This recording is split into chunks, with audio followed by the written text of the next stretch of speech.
Exposing Christmas, Orion Quirk and the Whoville Heist, a dark holiday satire, a dark satire of joy, greed, and the power of wonder. The scene opens, the silence before the snow.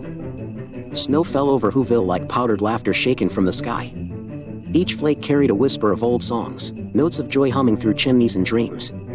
The Grinch, now reformed and rotund, had joined the carolers. His green mittens clasped with the Who's and a halo of candlelight. It was the kind of Christmas that should have stayed perfect. But in every age of light, there hides a salesman for the dark. At the edge of town, a sleigh sputtered beneath flickering streetlights, rusted runners, squealing wheels, and a banner that once read "Cable, delivering tomorrow." Now it read "Tomorrow foreclosed." Scene 2, enter Bill Cable, the Trumpy oligarch of Planet Nothing. Inside the sleigh stood Bill Cable, 5'2" of greed and grievance. Wearing an elf suit 2 sizes too small and a smirk 10 times too wide. His 7 employees shivered in company overalls, each carrying a clause-filled contract and a lifetime subscription to disappointment. "All right, boys," Cable barked, adjusting his sequined hat. "Tonight we upgrade Christmas to a premium service. Whoville Gold, no joy unless you pay monthly." The men forced a laugh. The sound froze before it reached the trees. Down the slope they trudged, dragging the sleigh of sorrow behind them. From house to house, Cable crept. A shadow and glitter, stealing ornaments, wreaths, and every ounce of wonder. He unplugged lights, repossessed stockings, and taxed the air with each breath. By midnight, only one home remained. A small cottage glowing with defiant warmth, the kind that couldn't be billed by the hour. Scene 3, little Lindsey Lou Who and the voice of greed inside. Lindsey Lou Who, tiny but fearless, stirred awake. The sound of tape tearing and ornaments clinking broke her dream. She tiptoed toward the tree and froze. Bill Cable, the villain of Wall Street Whoville, was wrapping her family's Christmas tree like a foreclosure notice. "Why are you stealing our Christmas?" she whispered. Without turning, Cable replied, "Because free joy ruins the market, sweetheart."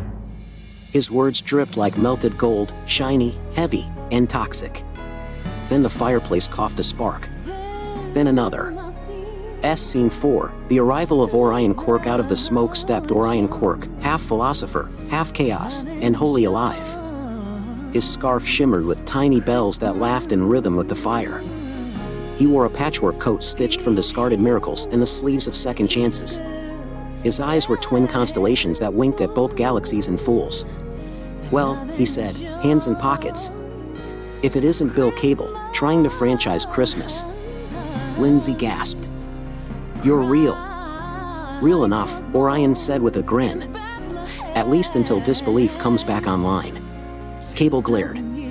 "Who are you?" Orion leaned forward, voice soft but electric. "Think of me as the last commercial break before conscience returns." Scene 5, magic meets manipulation. He snapped his fingers. Lights hummed, ornaments lifted, and ribbons spiraled through the air. Each one whispered memories, first hugs, honest laughter, moments money forgot. Cable stumbled backward, shielding his eyes. "Stop.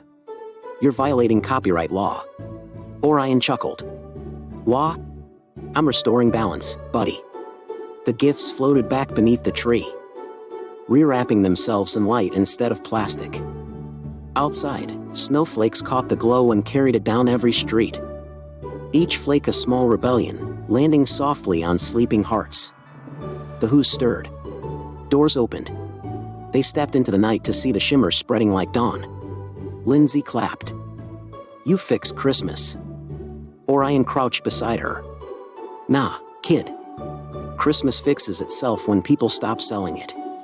Scene 6, the humbling of Cable. Bill Cable sank to the floor, surrounded by 1,000 reflections of himself in the glass bulbs. In every one, he looked smaller. His laughter cracked, then broke into silence, the most expensive sound he'd ever made. Orion placed a hand on his shoulder. "You see, Bill, joy doesn't need ownership papers." Cable blinked, dazed. "But if it can't be sold, what's it worth?"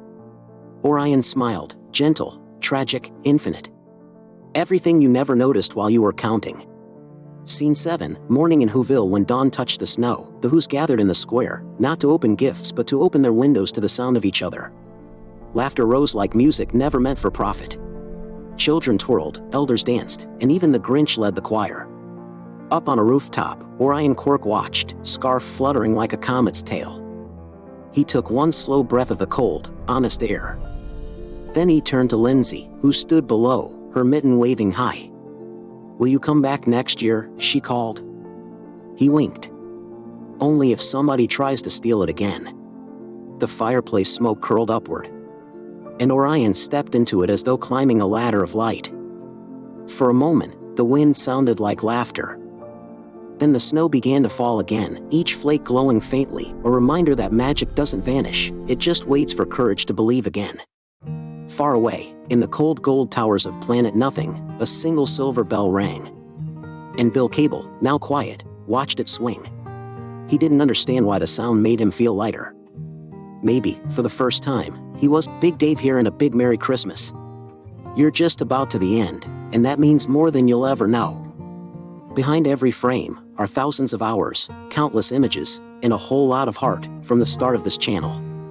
We build these stories to shine a little light into the noise, but that light only travels if you carry it forward. So if this story touched you, even for a moment, please like, comment, share, and subscribe. That's how the next one gets made. That's how this mission lives on. From the bottom of my heart, thank you for being here. You're the reason we keep building. Please also see our Enchanted Closet series to discover great Christmas gifts for middle grade readers. Smiles and big hugs. I would also like to give a plug for Maydos Canada and my friend Ben Maydos. Go follow both on their respective channels. Big hugs, Big Dave. My name is Becca. Poppy said if I said something nice, I'd be in a video, so please, subscribe Red Heart. Poppy said if I said something nice, I'd be in a video, so please, subscribe Red Heart and maybe comment too. It makes him so happy.